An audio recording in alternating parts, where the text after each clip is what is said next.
নমস্কার। পুরনো ধাঁধা, কবি সুকান্ত ভট্টাচার্য। বলতে পারো, বড় মানুষ মোটর কেন চড়বে?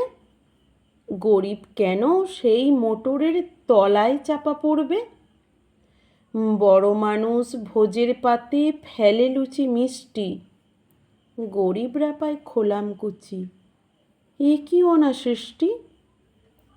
বলতে পারো, ধনীর বাড়ি তৈরি যারা করছে, কুঁড়ে ঘরেই তারা কেন মাছির মতো মরছে? ধনীর মেয়ের দামি পুতুল হরেক রকম খেলনা, গরিব মেয়ে পায় না আদর, সবার কাছে ফেলনা। বলতে পারো, ধনীর মুখে যারা জোগায় খাদ্য, ধনীর পায়ের তলায় তারা থাকতে কেন বাধ্য? হিং টিং ছট প্রশ্ন এসব মাথার মধ্যে কামড়ায়।